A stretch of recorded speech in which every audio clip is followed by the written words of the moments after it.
Bago po ang lahat, Lord, ako po'y nagpapalinis sa iyo, Lord God. Linisin mo ang aking puso, isipan. Hallelujah. At gawin mo po akong karapat-dapat na magturo sa inyong mga salita, O Lord Jesus, sa oras na ito. Hallelujah. Buksan mo lamang po ang aking isipan, puso.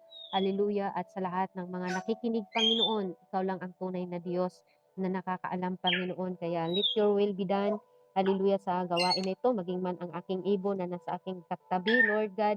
Hindi siya masyadong mag-ingay, Panginoon. Tulungan mo po kami, nawa, Lord, nawaan namin ang inyong mga salita sa oras na ito. I-bless mo po, Lord, ang aming kapatid na owner dito, Lord. Hallelujah.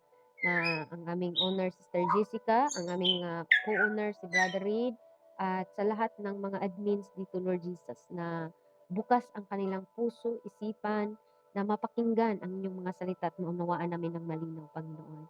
Hallelujah. Let your will be done, Panginoon. Hallelujah. 7 times anointing ang inyong ipagkaloob sa akin, O God. In Jesus' name I pray. Amen and amen. Hallelujah. Praise God.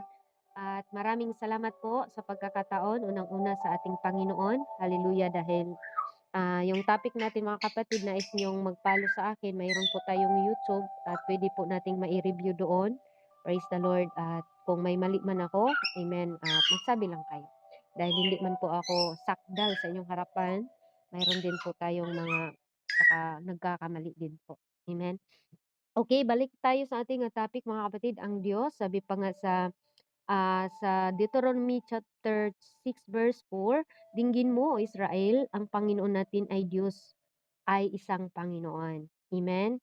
Itong ating topic mga kapatid, hindi po ito religion. Wala po akong dalang religion, bagkos ang dala po natin is ang Panginoon. Hallelujah. Gaano mo ba nakilala ang Diyos? O anong pagkakilala natin sa Panginoon? Iniwan po na makapagsagot dito mga kapatid kasi para magpatuloy tayo. Ano po ba ang pagkakilala natin sa ating Panginoon na ating sinasamba? Iniwan po mga kapatid. Yung opinion nyo lang po mga kapatid. Sige po, iniwan na bigyan natin ng pagkakataon na magsalita ang owner natin dito.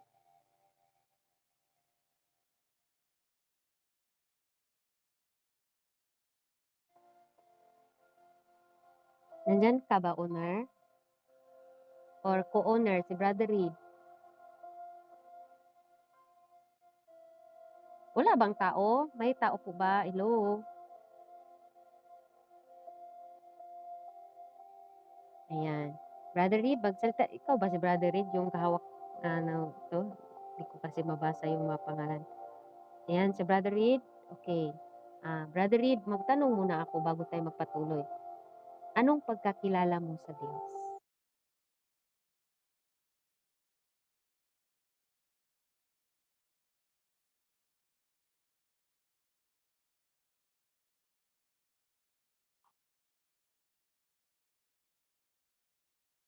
Amen.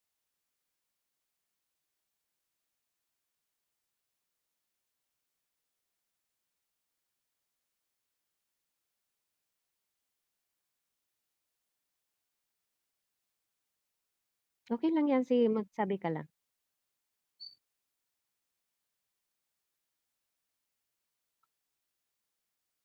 Amen. Amen. At least narinig namin ang boses mo. Ayan. Salamat po, Brother Reed, sa napaka din.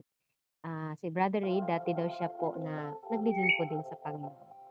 Di natin maiwasan yan mga kapatid na minsan nadala tayo sa tukso, no? Hallelujah. Dahil malakas nga talaga ang hatak ng kaaway sa atin. Amen? Hallelujah. Salamat Brother Reed sa inyong pagkasagot po. Kasi pag magsagot kayo, parang nandoon na din yung aking saya na may nakikinig pa pala. Amen? Hallelujah. Kasi mahirap naman din na magsalita ako na walang nakikinig. Thank you. At alam ko si Sister Ating Jessica diyan na mayroon din niyang isasagot. Ayan. Pero patuloy na po tayo mga kapatid. Praise God. Ang tanong ko kanina, ano ang pagkakilala natin sa Panginoon? Praise God. Hallelujah. Ang pagkakilala natin sa Panginoon ay hinggil sa ating napag-usapan, ang Diyos ay Espiritu. Ang Diyos ay hindi natin nakikita pero naramdaman. Ang Diyos ay nasa ating puso. Ang Diyos ang nagbigay sa atin ng hininga. Ang Diyos ay banal. Ang Diyos ang naglikha sa hindi nakita or sa nakikita. Makapangyarihan ang Diyos natin na ating sinasamba. I believe na ang Diyos nagmahal sa atin, no, mga kapatid. I believe that na kung hindi pa tayo mahal ng Diyos, walang gawain ngayon dito, mga kapatid. Kaya sabi nga doon sa kanyang salita, na saan nagmula ang Diyos. No? Sabi dito, ang Diyos ay walang ibang pinagmulan sapagkat ang Diyos ay naroon na bago pa ang lahat ng mga bagay na nakikita at di nakikita. Amen? Wala pa yung daigdig na ito mula sa walang hangganan. Mga Awit chapter 90 verse 2, nabasa na po natin yan. At ang Diyos ay nagmula sa kanyang sarili o sa wikang English ay self-exist. Ang salitang pinagmula ng wikang English ay origin na kalikasan ng Diyos sapagkat siya ay pinagmulan ng lahat ng mga nakikita at hindi nakikita. Imagine, mga kapatid, no? Hallelujah. Sabi dito sa Roma chapter 11 verse 36, sapagkat ang Diyos ay hindi nasasakop ng merong buong sinu, sansinukob o universe katulad ng oras, panahon at mga bagay-bagay at mga pagpatuloy na meron buong san Uy, huwag kang maingay dyan. Yung ano, mga kapatid. Amen. Hallelujah. Sabi dito, mga kapatid, number 4 na po tayo, nasaan ang Diyos? Kung tanungin tayo nasaan ang Diyos, hindi kung nasaan ang Diyos, mga kapatid, ay may ilang kasagutan dito. No? Masasagot natin ito sa pamagitan ng kanyang mga salita. Welcome po, Brother Beans. Amen. Letter A, ang Diyos ay nasa langit ng mga langit o ikatatlong langit. No? Unang Hari, chapter 8, verse 27, mga kapatid. Mababasa po natin na ang Diyos ay nasa pangatlong langit. Amen? Hallelujah. Praise God. Basahin natin, mga kapatid, ang unang hari. Praise God. Unang Hari, chapter 8, verse 27. Okay, basahin natin. Hallelujah. Sabi niya dito, mga kapatid, sa 27, praise God. Ngunit katotohanan bang tatahan ang Diyos sa lupa? Narito sa langit at sa langit ng mga langit ay hindi ka magkasya. Gaano pa sa bahay na ito ay aking itinatayo. Praise the Lord. Ito po yung um, dito po ang ating Panginoon, mga kapatid. Kahit sino sa atin, walang makapunta doon. Letter B, ang Diyos ay nasa puso ng tao. Amen? Kung tayo po nasa gawain ng Diyos, ibig sabihin doon, ang Diyos nasa ating puso. Katulad ngayon, nandito tayo. I believe na ang Diyos, mga kapatid, nasa ating kalagitnaan. In the book of Matthew chapter 18, verse 20, dalawa man o tatlo na magkatipon-tipon sa kanyang pangalan, ang Diyos ay nasa ating kalagitnaan. Ang Diyos ay pumapalagitna sa atin, mga kapatid. Amen? Hallelujah. Basahin nga natin. Matthew chapter 18 verse 20, mga kapatid, ang sabi doon, hallelujah, praise God, or 20 verse 18, tama ba ako? Hallelujah, or 18:20, mga kapatid, baliktad. Hallelujah, sabi doon, sapagkat kung saan nagkatipon-tipon ang dalawa o tatlo sa aking pangalan, ay naroon ako sa gitna nila. Amen? Hindi na pala natin kailangan, mga kapatid, na magpunta pa tayo sa mga mayroong mga pinapatindig na mga ah, karatula para simbahin natin ang Diyos. Even nandito ngayon, nandito tayo sa loob ng BR, mga kapatid, ang Diyos po ay ating kasama. Amen? Nasa puso natin eh. Amen? Sabi niya dito, mga kapatid, ang Diyos ay nasa lahat ng dako. Amen? Ang Diyos ay nasa puso ng tao. Letter B, ang Diyos ay nasa puso ng tao, tinatawag din naman na templo o tabernakulo ng Diyos. Ano yung tinatawag na templo ng Diyos? Ang ating katawan. Bakit tinatawag ng templo ng Diyos ang ating katawan? Dahil dito po siya nanahan sa ating puso, mga kapatid. Sabi pa sa 1 Corinthians chapter 3 verse 16, mga kapatid kong minamahal, sabi niya, hindi baga ninyo nalalaman na kayo'y templo ng Diyos at ang Espiritu ng Diyos ay nanahan sa inyo?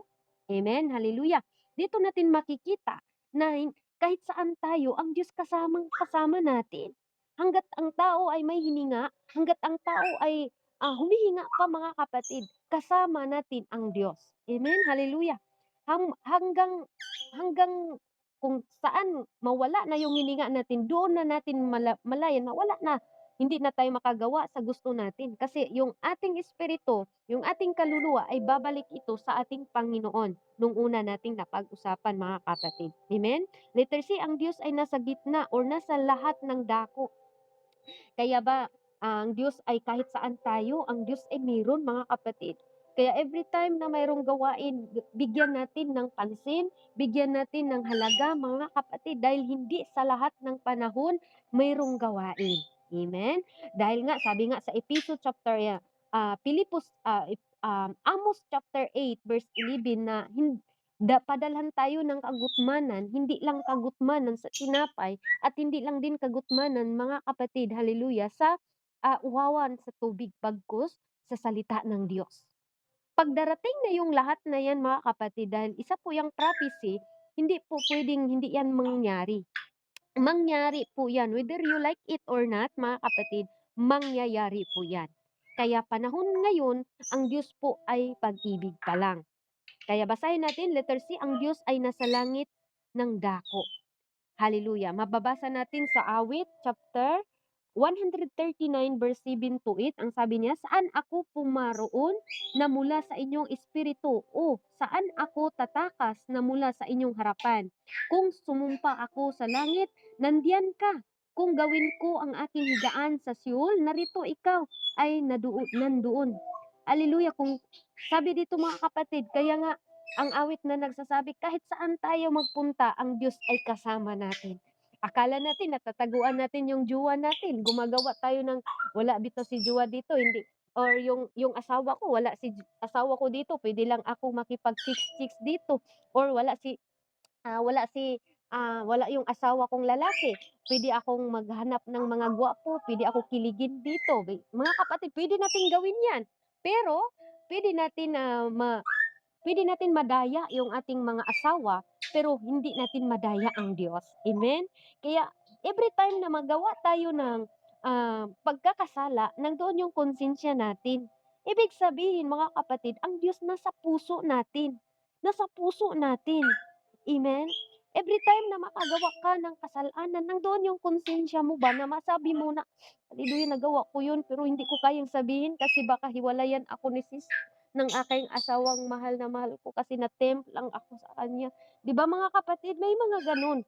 Kung mayroon tayong konsensya diyan, mga kapatid, yan po yung magpipigil sa atin upang hindi natin magawa yung kasalanan na ayaw ng ating Diyos, mga kapatid. Amen?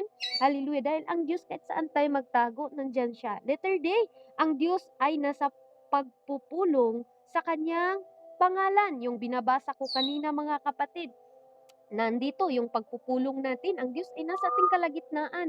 Kaya huwag kayong mag-worry, kahit kunti lang tayo or minsan madami man, pero ang importante na mayroong isa, dalawa man, tatlo na nakikinig mga kapatid. Amen? Hallelujah. Kaya salamat sa ating Panginoon na kahit saan tayo, ang Diyos ay kasama natin.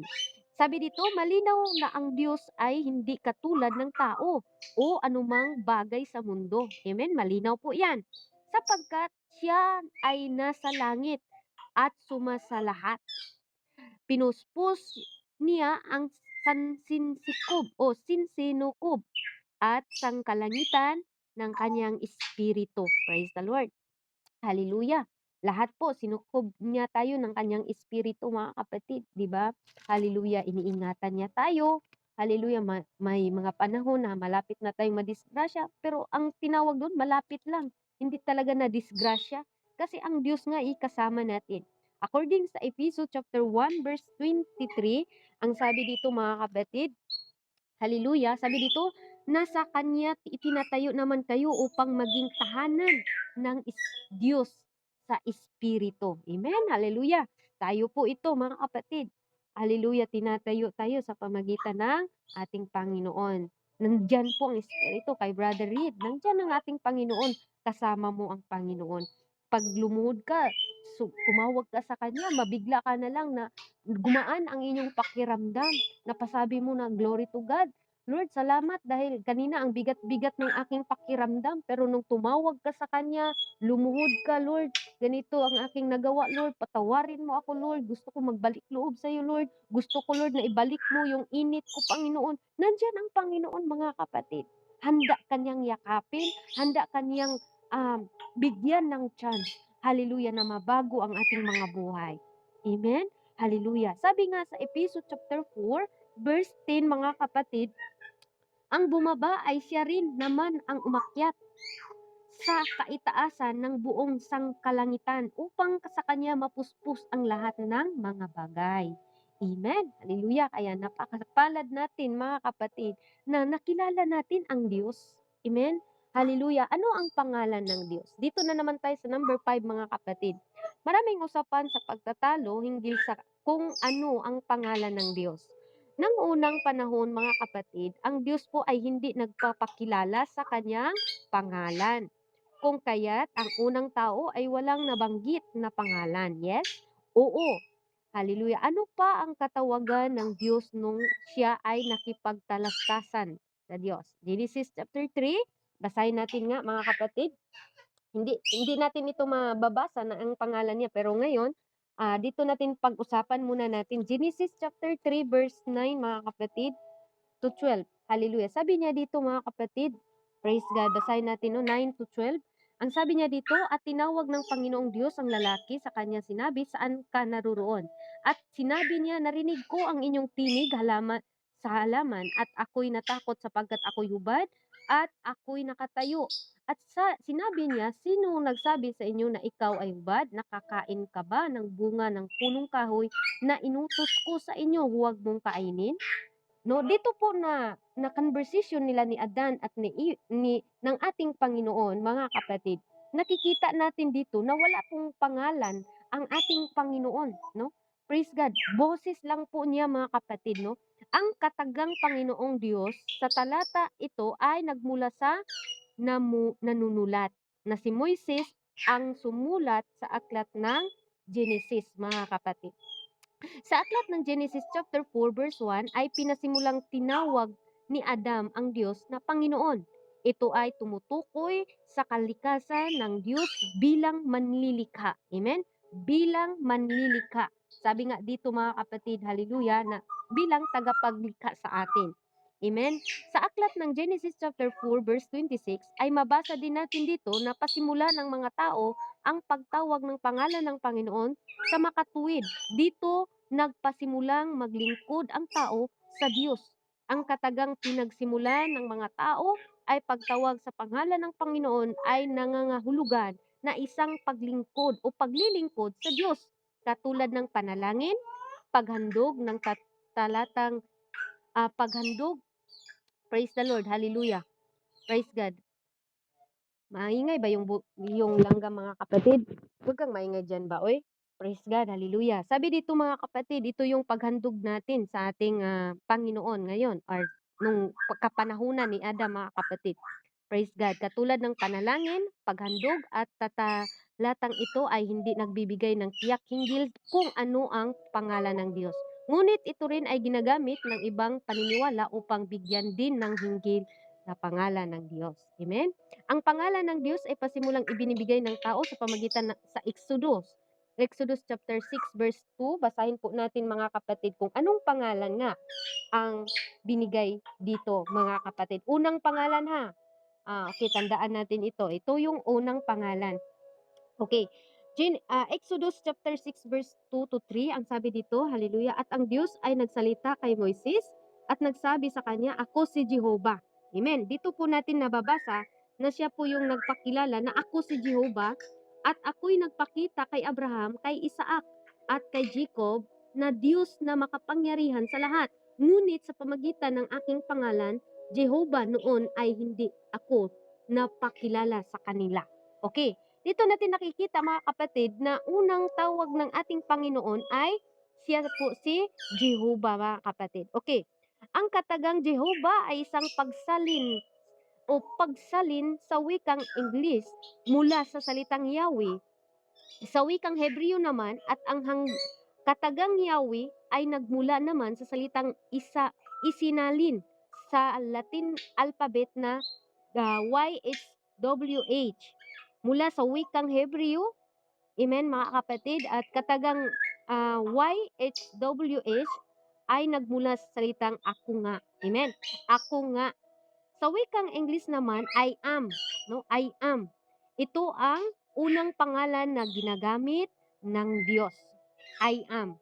Praise the Lord. Exodus chapter 3 verse 14, mga kapatid, ang sabi dito, hallelujah. Exodus chapter 3 verse 14, ang sabi niya dito, at sinabi sa Diyos kay Moises, ako nga, ako yaong, ako nga, no? At kanyang sinabi, ganito ang sinasabi mo ng mga anak ng Israel, sinugo ako sa inyo ni ako nga, no? Ako nga ito. Yan po ang sinabi niya. And then, ang katagang ako nga sa wikang English ay am at tumutukoy sa kakayahan, sa kapangyarihan ng Diyos katulad ng pagsabi niya kay Moises na siya ay ililigtas sa Israel or magliligtas sa Israel at sabihin mo ako nga ang makapangyarihang Diyos na makapagligtas sa kanila. Amen? Hallelujah. Dito siya nagpakilala, mga kapatid. Una, nagpakikilala siya na ako si Jehovah. Ako yung tagapagligtas. Amen. Basahin natin ang Exodus chapter 3 verse 12 to 12 to 14, mga kapatid. Hallelujah. Exodus chapter 3 verse 12 to 14. Ang sabi dito, at sinabi ng Diyos kay Moises, ako nga yaong ako nga. At kaniyang sinabi, ganito ang sinabi mo sa mga anak ni Israel, sinugo ako sa inyo ni ako nga. Amen. Dito natin I am, di ba? Hallelujah. At sinabi sa Diyos, praise God, hallelujah. Sa 12 tayo magsimula, mga kapatid. At kaniyang sinabi, tunay na ako sa inyo. At ito'y magiging tanda sa inyo na ikaw ay aking isinusugo. Dito na siya, di ba? Nakilala niyo ba si Moises, mga kapatid, na si Moises po yung inuutusan ng Panginoon na kunin yung mga tao doon sa Egypt, mga kapatid, no? Yung kanyang mga anak, kukunin niya doon kasi ginawa nga silang alipin doon, mga kapatid. Kaya, ang ginamit ng Panginoon dito na salita, mga kapatid, is ako nga yung magsugo sa iyo, di ba? Sabi na dito, mga kapatid, okay, sasabihin nila sa akin, ano ang kanyang pangalan? Anong sasabihin ko sa kanila? Tinatanong siya ng ating ni Moises, mga kapatid. And then, ang sagot naman ni Moises sa kanila, mga kapatid, ang sagot ng ating Panginoon, at sabihin mo kay Moises, ako yaong ako nga. At kanyang sinabi ganito, sasabihin mo sa mga anak ng Israel, sinugo ako sa inyo ni ako nga. Di ba? Kung titingnan natin ang itong teksto, mga kapatid, malilito ka. Pero naunawaan natin ngayon, mga kapatid, na ang Diyos nga ang nagsugo kay Moises na kukunin niya yung mga tao, mga kapatid, na nandoon sa Egypt, mga kapatid. Amen? Hallelujah. And then sabi dito sa katagang ako nga ay nagmula sa wikang Hebreo na sinasabing ay or ang katagang ay tumutukoy sa kapangyarihan ng ibang katawagan sa wikang Hebreo. Ito din ay binabanggit bilang haya or nasa kahulugan ng ang buhay. Amen. Praise God. Hallelujah. Ang pagsalin ng pangalan ng Diyos ay iba't ibang salita ay ginagamit upang bigyan ng linaw at pagbigay galang upang hindi magamit ang pangalan ng Diyos sa maling paraan at walang kabuluhan. Dahil, bakit nga binigyan ng pangalan tayo? Dahil ayaw ng Diyos na gamitin natin ang kanyang pangalan sa maling kagamitan. Amen. Basahin nga natin ang Exodus chapter 20 verse 7, mga kapatid. Ang sabi dito, huwag mong babanggitin ang pangalan ng Panginoong mong Diyos sa walang kabuluhan, sapagkat hindi aariin ng Panginoong walang sala ang bumabanggit sa kanyang pangalan sa walang kabuluhan. Dito natin makikita, mga kapatid, na ang salita ng Panginoon or ang pangalan ng Panginoon ay huwag daw nating banggitin sa maling kaparaanan. Example na lang, nadulas, ano bang mga example, mga kapatid, na nagamit natin, no? Na um, uh, for example, mga kapatid, nadulas tayo. Okay lang yun, no? Tawag ka, Ginoo ko, Diyos ko, Panginoon ko, praise God, hallelujah.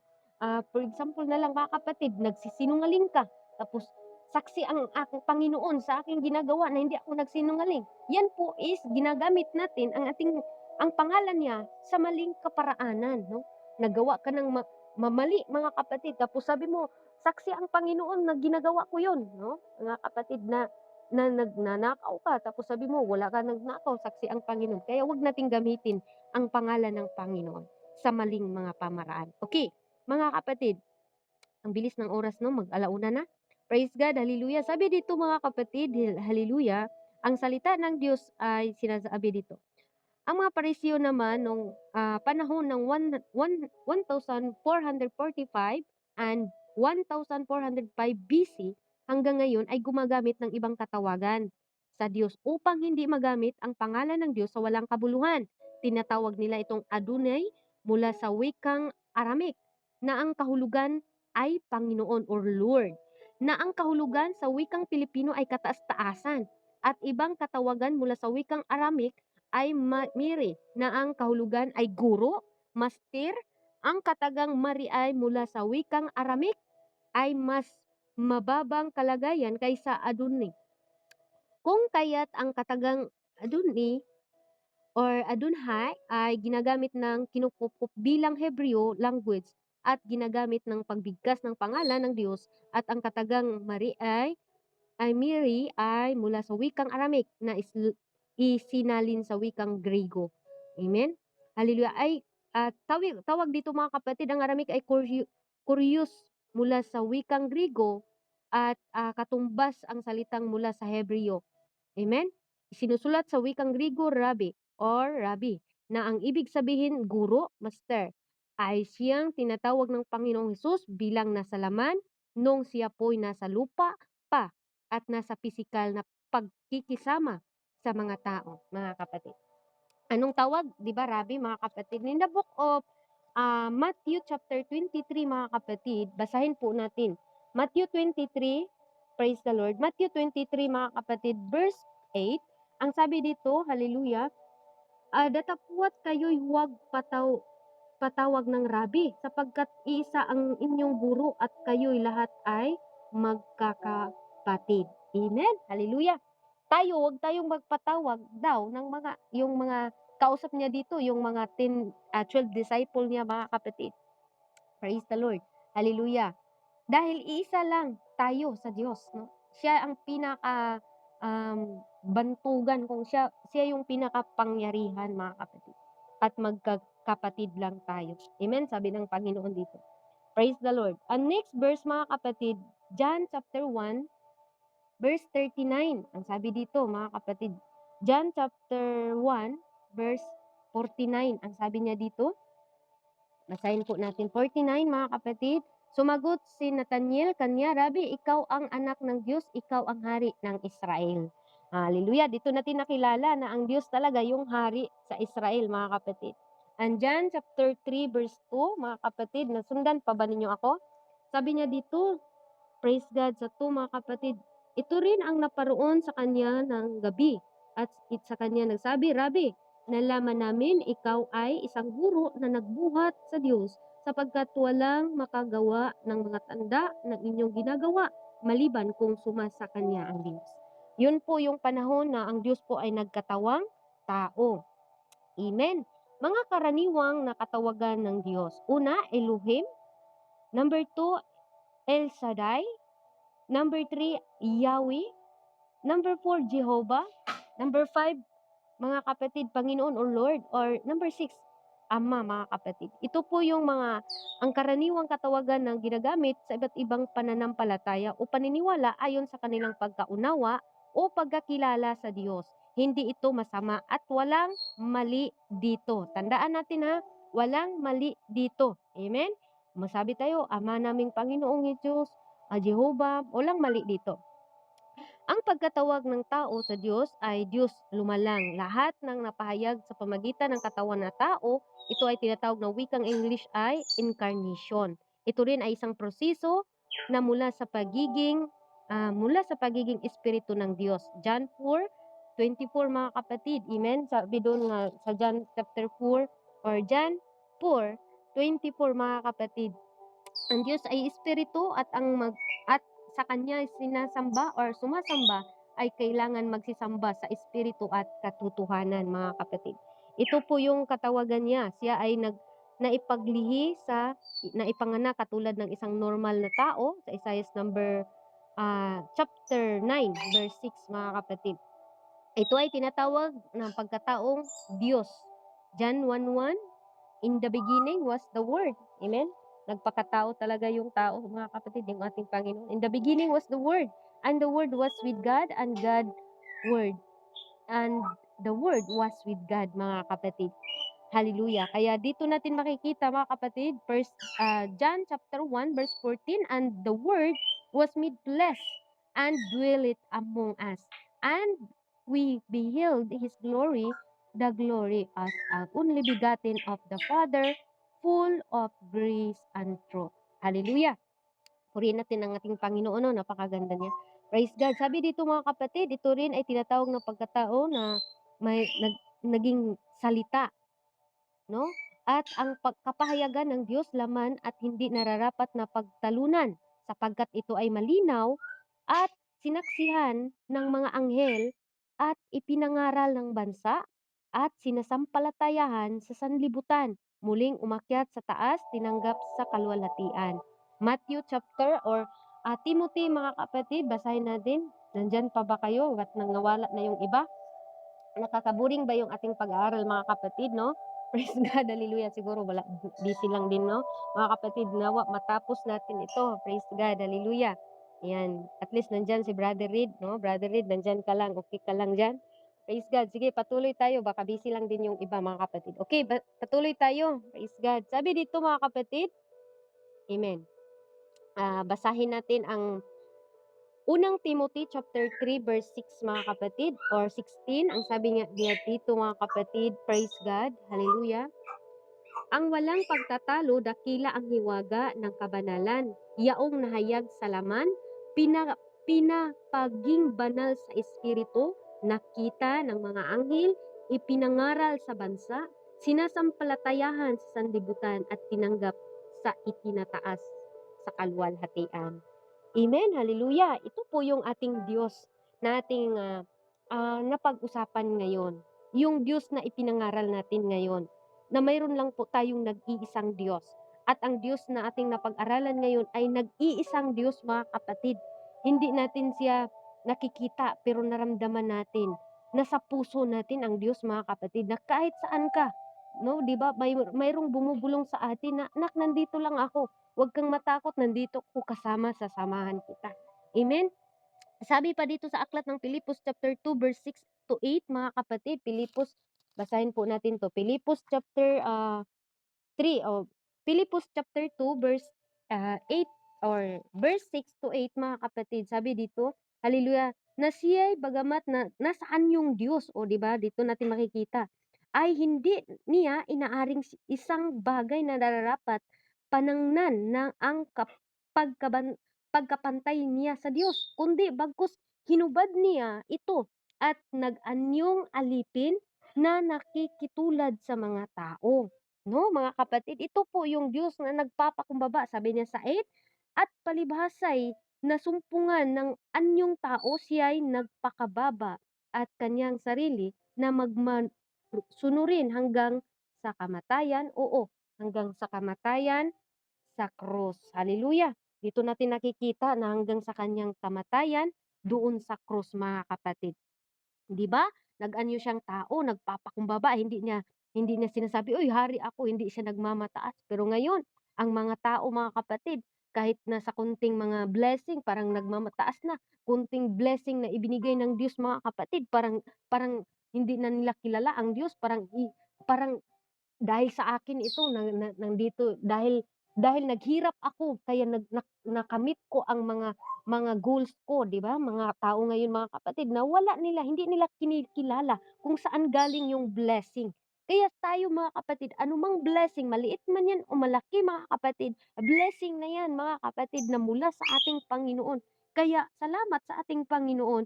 Hallelujah. Nandun ang ating pagpapakumbaba, itong ating pagkakarinig ngayon. Hindi na natin ito mauulit, maliban na lang, hallelujah, kung mayroon pang mag-ulit nito, mga kapatid. Kaya sabi ko, hallelujah, na palagahan natin every time na nag-share po tayo dito, Sinasadya ko 'yan mga kapatid na i-YouTube ko. Kasi every time na tapos ko na 'to na bahagi, recap ko din at i-review ko rin siya mga kapatid. Kaya kung, naguguluhan man kayo, praise God, puwede nating i-review yung ating YouTube mga kapatid. Okay, hallelujah. Sabi dito mga kapatid, hallelujah, ang salita ng Diyos at hindi pinaghawakan ang dapat na panghawakan bilang Diyos at sa kanyang hinubad ang karapatan bilang Diyos, hindi bagkus nag-ayon alipin, nakitulad sa tao at nagpakababa pa sa kanyang sarili. Sa sa lumang tipan ay binabanggit ito bilang paghubad ng banal na BC. 'Di ba mga kapatid? Siya po ay nabanggit dito sa, tinatawag sa Old Testament. Dahil meron po tayong Old Testament at meron din po tayong New Testament. Hallelujah. Dito mga kapatid, basahin po natin ang katagang pagkadiyos ay tumutukoy sa kapangyarihan at kaluwalhatian at kadakilaan na siyang karangalan ng Diyos. Dito ay maunawaan natin na ang hinubad ng Diyos ay ang kanyang karangalan bilang Diyos, hindi ang kalikasan bilang Diyos, at siya ay nag-anyong alipin katulad sa tao at nagpakababa sa kanyang sarili hanggang sa kamatayan doon sa cross. Mabasa natin sa Filipos chapter 2 verse 8 mga kapatid. Ang pagkatawag ng tao sa Diyos ay wikang English ay incarnation at naihula na sa pamagitan ng propeta Isaiah. Isaiah chapter 9 verse 6 mga kapatid, basahin po natin para mabasa natin kung ano totoo ba 'yon na dito mga kapatid. Hallelujah. Isaiah chapter 9 verse 6. Sabi dito, sapagkat sa atin ay ipinanganak ang isang bata, sa atin ay ibinibigay ang isang anak na lalaki at ang pamahala ay maaatang sa kanya, balikat, at ang kanyang pangalan ay tatawaging kamangha-mangha, tagapayo.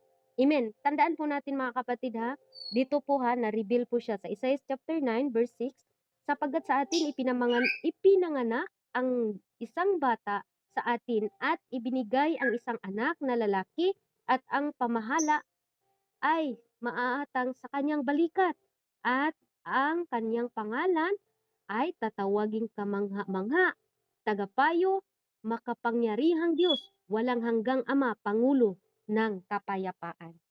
Amen. Ito po yung Diyos natin, mga kapatid, na ating napag-usapan sa araw na ito. Amen. Hallelujah. Praise God. Number 7 na po tayo mga kapatid. Wala na ba tayong oras, no? Ang pangalan ng Diyos ay katawang tao hanggang sa ikalawang pagbabalik. Amen. Hallelujah. Ang Diyos ngayon ay tinawag nating Diyos. Ang pangalan ng Diyos ay isa sa mga nangahulugan ng Diyos ay kikilanin sa isang pangalan, at sa aklat ng Isaiah chapter 9 verse 6 ay mababasa natin ang pangalang ito dadalhin sa isang bata. And then, sabi dito mga kapatid, praise the Lord. Sabi dito, hallelujah, na siya po yung tinatawag na Emmanuel. Sa Matthew chapter 1 verse 21, ang pangalan na ibinibigay ni Jesus ay, ang Jesus na ito ay tatawaging Emmanuel. Matthew chapter 1 verse 23, amen? Ang katagang Emmanuel ay ginagamit upang mabigay patunay sa mga tao na ito ang Kristo o Mesiyas na kahulugan ay nilanisan o anointed na tagapagligtas sa atin. Amen. Hallelujah. Thank you, Lord. Sa aklat ng Job or Exodus chapter 3 verse 14 to 15 ay nagsasabi ng pangalan na ako nga ay pangalan ng Diyos magpakailanman. At sa bagong tipan ay makikita natin ang pangalang ako nga at ang pangalan na pa rin ng panahon ng bagong tipan sa John chapter 8 verse 58. And John, praise the Lord. Hallelujah. Basahin po natin ito mga kapatid. John chapter. Okay. Praise the Lord. No? Wala na tayong oras. Dito na tayo magtatapos mga kapatid. Hallelujah. Kasi na yun, may mga ano pa tayo, mga obligasyon dito sa ating mga amo. Hallelujah. Sabi dito mga kapatid sa 8 chapter 58 mga kapatid. Basahin natin. Praise God. So, hinabi sa kanila ni Jesus, sa katotohanan, sinabi ko sa inyo, bago ipinanganak si Abraham, ay ako na nga. Amen. Hallelujah. Bago pa ipinanganak si Abraham, ako na nga. No? Nagpakilala ang Diyos dito. And then, John 18, John 18, praise the Lord, hallelujah. Bukas, brother, brother Reed, pwede kitang maging partner, magbasa ka po. Pwede po ba? Thumbs up ka lang kung pwede. Kasi, mag-download ka ng Bible, tapos ako yung magbigay ng verse. Pwede lang ba po, kapatid? Kasi parang nasa Pinas ka eh. Ikaw yung tagabasa, pwede lang ba?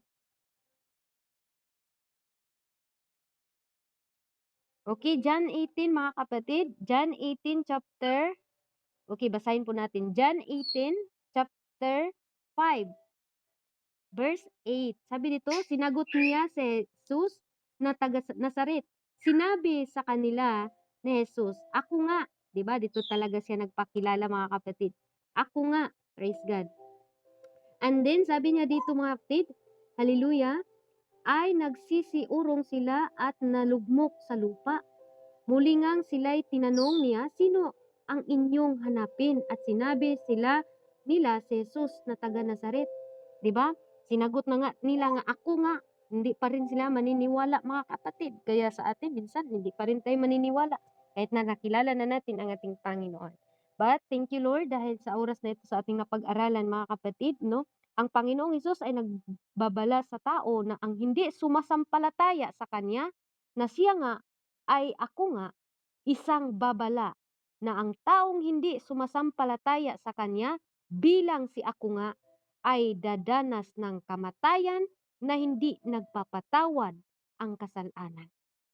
Masakit itong mga salita, no? Pero totoo man ito mga kapatid dahil biblical man ating binasa. Kung hindi daw tayo maniniwala na siya nga ay magdadanas tayo ng kamatayan at na hindi mapatawad na kasalanan. Basahin nga natin mga kapatid, hallelujah. I-sure natin to, John chapter 8, verse 24 mga kapatid. Sinabi ko nga sa inyo na kayo'y mga matay sa inyong mga kasalanan sapagkat malibang kayo'y magsisampalataya na ako nga ang Kristo ay na mga matay kayo sa inyong mga kasalanan. No, mga kapatid, dito po natin mababasa na tunay mga kapatid. John 8:24 at kang kasalanan na dinadala hanggang kamatayan ay tatanggap sa kaparusahan. Kung kaya't nagpahalaga na maunawaan at makilala natin na ang Diyos nga ang ating Hesus nating sinasamba sa panahon ngayon. Dito lang po tayo mga kapatid magtatapos at sa susunod na panahon, meron pa po tayong pag-aralan dahil wala na talaga akong oras mga kapatid, no? Ang pangalan ng katawagan ng Diyos, dito lang pala tayo, number 7 lang pala ito mga kapatid. Okay, Jesus, Matthew chapter 1 verse 21, Emmanuel, Matthew chapter 1 verse 21, Kristo Mesiyas nilangisan, Marcos chapter 8 verse 21, siya nawa o Amen. Pahayag 3:14.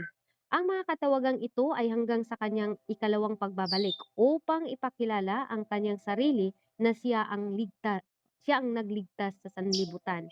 Ano ang kaugnayan ng tao sa Diyos? Una, ang tunay na kabuluhan ng tao dito sa daigdig ay para sa kapakinabangan ng Diyos. Ano daw ang kabuluhan ng tao? Para sa kanyang sarili, amen, para sa kalwalhatian ng Diyos, at letter C, upang maging tagapag-alaga o tagapag-alaga ng Diyos sa mga nilikha. Tayo ay ginagawa para mag-alaga sa mga hayop, mga kapatid, at upang magpuri sa ating Panginoon. Ito po ang ating napag-aralan sa oras na ito mga kapatid dahil wala na po tayong mataas na oras. Hallelujah, at nawa naunawaan po natin at bukas meron sa susunod na mga panahon sa ating pag-aaral. Meron po tayong napaka-excited ito mga kapatid, no? Notice mo. Hallelujah. Ikawalo na po tayo na bahagi mga kapatid. At ang topic natin sa susunod na pag-uusap natin is ang monotismo mga kapatid. Dito po natin makilala at pag-usapan natin kung ano po ang mga susunod na mga pag-aaral. Maraming salamat po sa oras na ito mga kapatid. Kung meron po kayong tanong, pwede po tayo sa susunod na magsama tayo, pwede kayong mag-reveal o review mga kapatid dahil ang lahat ng ito ay para po sa ating pagkakilala talaga kung sino ang Diyos natin mga kapatid. Libre po lahat makinig sa ating salita ng Diyos pero maraming mga tao, hallelujah, na hindi nila binigyan ng time ang ating Panginoon. Kaya salamat ako dito sa BR ng Pearl Tambayan ni Sister Mokang and Brother Reed. na nandiyan po din ang kanyang mga kasamahan na mga admin. Salamat po sa inyo. Sa Diyos po ang lahat ng papuri. At dito po tayo magtatapos at sa ating napag-aralan at nawa tumitimo po yung salita ng Diyos sa ating puso, isipan upang sa gano'n, hallelujah, makilala natin unti-unti ang ating Panginoon. To God be all the glory, hallelujah, tayo po'y manalangin. O Lord God, Ama naming banal, makapangyarihan sa lahat. Maraming salamat Lord sa muli naming pagkakilala sa iyo, Lord God, sa aming napag-aralan kung ano ang inyong pagka-Diyos, Lord God. Salamat Lord sa inyong abang lingkod na muli ay ginagamit mo po ako bilang daluyan ng iyong pagpapala. Salamat din po Panginoon sa mga anak mo na willing na makapakinig sa inyong mga salita, O Lord God. Nawa, Lord, ito po'y titimo sa aming puso, isipan, at makilala po namin kayo sa espiritu at katotohanan, Lord. Salamat sa mga rebuke, salamat, Lord, sa pagtuturo na kung saan po kami, Lord, ay ngayon na malinaw po namin na mapakinggan na kung paano mo po kami, Lord, tinuturuan na ikaw lang po ang Diyos na nag-iisang Diyos na aming nakilala noon man sa Old Testament and sa New Testament. Salamat Lord.